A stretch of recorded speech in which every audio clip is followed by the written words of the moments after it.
adalah Maria Margareta Erlin, MDes.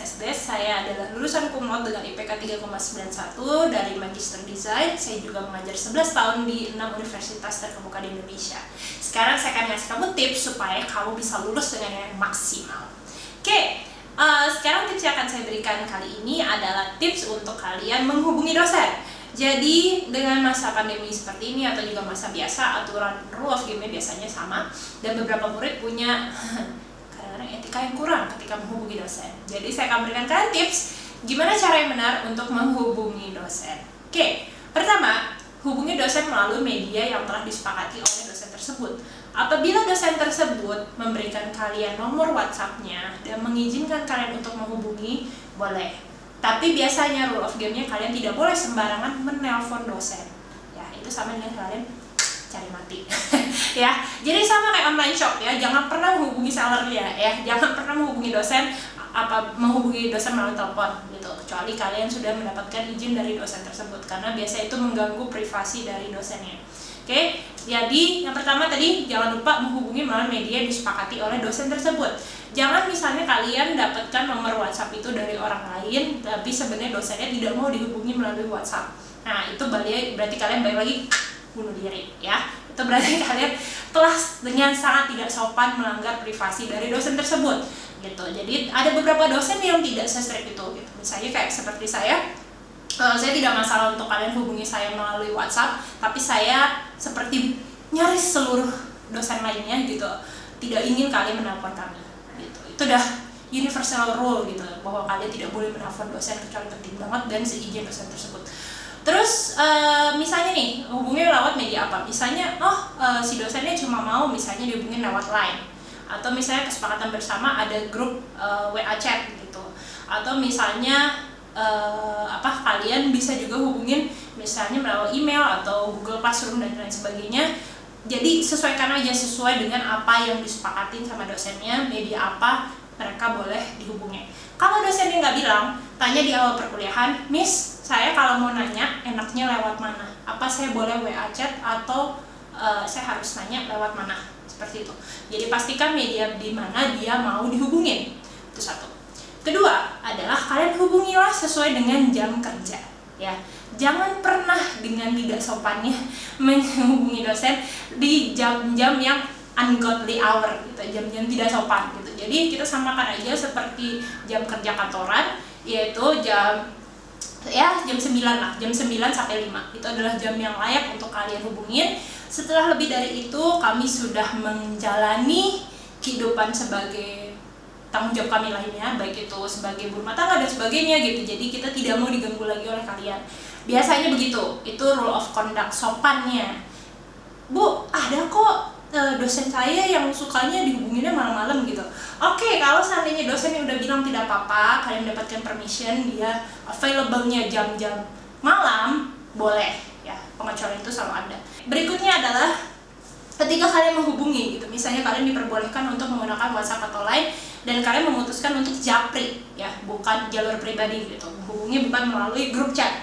Nah, di situ kalian harap memperkenalkan diri ya. Jadi intro lah, misalnya adalah seperti ini.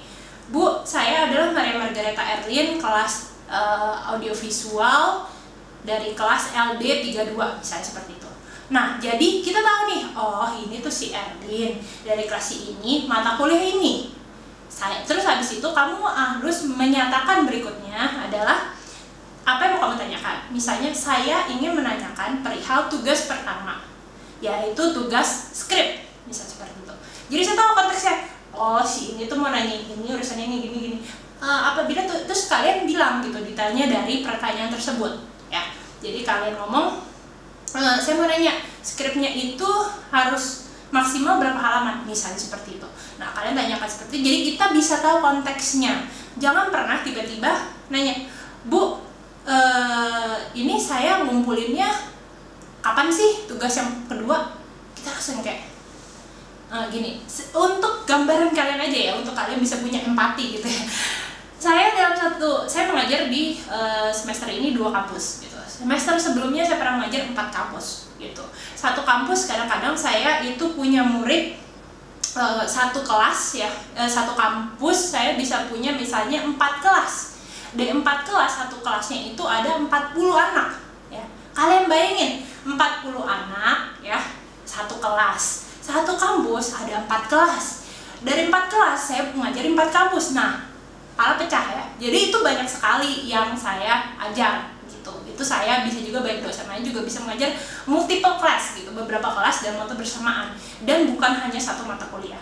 Oke, jadi kalian harus memperkenalkan tadi ya, formulanya ada pertama, sebutkan nama NIM kalian, sebutkan kalian dari mana, mata kuliah apa, tugas yang mana, baru kalian ajukan pertanyaannya gitu. Jadi itu akan selalu mempermudah dosen untuk mengorganisir gitu. Oh, si ini kita analisis, baru kita bisa berpikir, oh ini tugas yang ini, saya harus menjawab seperti ini gitu. Jadi selalu tanyakan dengan brief awal format yang tadi saya bilang. Oke, itu aja sih tips-tips dari saya tentang bagaimana menghubungi dosen yang baik dan benar. Kalau misalnya kalian pakai formatnya adalah Google Classroom atau Teams dan sebagainya, mungkin aturannya bisa agak berbeda ya gitu. Kalian nggak harus tadi pakai brief atau apa sebagainya. Waktunya mungkin lebih fleksibel karena nggak langsung menghubungi dosen directly ke handphonenya dan sebagainya gitu. Tapi itu tips-tips awal. Terus kapan kalian harus menghubungi dosen? Jadi setiap kalian ada suatu keraguan tentang suatu tugas, biasanya saya pribadi selalu bilang adalah kalian lebih baik menghubungi dosen. Oke? Gini, kalau dosen sampai berkata sesuatu hal yang salah, kita manusia ya, dosen adalah manusia. Jadi kita bisa mengucapkan sesuatu yang salah. Misalnya karena saya megang 10 kelas gitu, saya megang berarti misalnya total misalnya ada 500 anak gitu, 1.000 anak dalam satu semester itu. Kamu bayangin ya, misalnya 1.000 anak dalam satu semester itu, saya pusing gitu misalnya, wah kelas mata kuliahnya ada 3, ada 4 atau apa dan sebagainya. Bisa jadi saya melakukan suatu kesalahan atau saya misinformasi gitu, dan kemudian ketika saya salah memberikan informasi pada kalian, kalian tinggal mengingatkan saya dengan baik-baik. Jadi biasanya murid saya akan bilang, Kak, waktu itu jam segini melalui media ini kakak bilang begini, ini saya ada bukti chatnya, gimana Kak? Nah itu menurut saya pribadi itu tidak offending, itu adalah membuktikan bahwa memang saya memberikan suatu pernyataan yang kurang tepat saat itu. Nah ketika saya memberikan informasi yang salah, saya akan bertanggung jawab karena saya yang melakukan kesalahan, maka saya akan bertanggung jawab pada kalian dengan cara tertentu, baik itu saya memperbarui aturannya atau kita ada dispensasi waktu dan sebagainya gitu. Jadi saya bisa bertanggung jawab terhadap kesalahan yang saya buat, tapi teman kamu yang kamu tanyain yang sama-sama kuliah itu tidak punya kuasa untuk memberikan kamu dispensasi atau bantuan atau apapun pertanggungjawaban terhadap informasi salah yang diberikan ke kamu. Jadi ketika kamu punya suatu pertanyaan tentang tugas, sebaiknya kamu tanya langsung ke dosennya. Oke? Terus pertanyaan ya berikutnya lagi, kalau misalnya kalian punya pertanyaan yang general, seandainya sudah ada grup chat ya, misalnya Line atau WhatsApp, tanyakan pertanyaan general umum itu di grup chat ya.